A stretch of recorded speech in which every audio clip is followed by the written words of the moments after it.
Hey everyone, welcome back for another episode of House of Bugz. Today I'll be transforming myself into Catwoman from the Tim Burton version of Batman, my personal favorite. So if you want to know how to spookify into Catwoman, then just keep on watching. First off, I'll be starting with Kat Von D Beauty's Basket Case Eyeliner as a base for my lid. You can use any liner for this, you just need a base so your black eyeshadow will show up as opaque as possible. Next, I'll be taking a small blending brush and just blending out the crease and the edges from the eyeliner. This is kind of going to be the transition of your eyeshadow. It blends out to a gray, so when you put black over it, it'll have a nice gradient blend to it.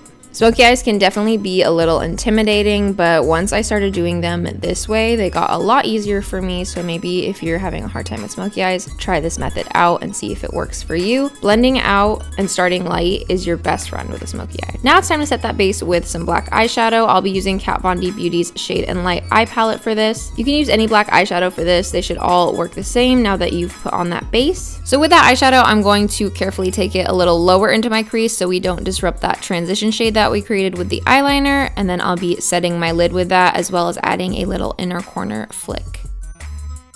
Now for eyebrows, I wanted mine to be blonde like Michelle Pfeiffer's, so I'm taking this Flower Beauty Tattoo Eyebrow Pen in the shade Blonde for this. So now that my brows are done, I'm just going to steer off course for just a second and add a little brow bone highlight from the Kat Von D Beauty eyeshadow palette. This is the white shade. And then I'm going to further lighten the brows with this brow gel from Flirt Cosmetics in the shade Blonde as well.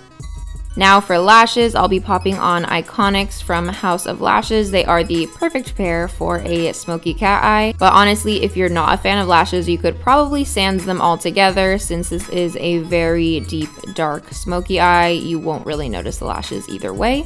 Now for some big bright blue eyes, I'll be taking these contacts. I don't necessarily remember where they're from, but I will find out and link them in the description down below. And for those iconic lips, I'll be taking Kat Von D Beauty's Everlasting Lip Liner and liquid lipstick in the shade Outlaw, and then topping it off with Lime Crime's Wet Cherry Gloss in the shade Maraschino. I know Catwoman doesn't have her hair peeking through in the Tim Burton version, but I felt super bald without any hair showing. So I'm going to put on this blonde wig from Annabelle's Wigs. And now it's time for the mask. Both the bodysuit and the mask are from Leg Avenue, and then I'm going to be creating the Catwoman Stitches myself with some white eyeliner from LA Splash.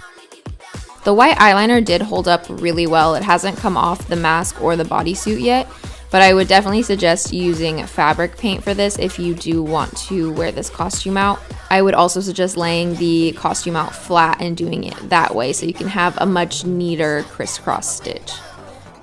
I very much just wing these looks as I go, and I didn't know I was going to add the stitches on myself with white eyeliner or if it would even work, but thankfully it ended up looking great.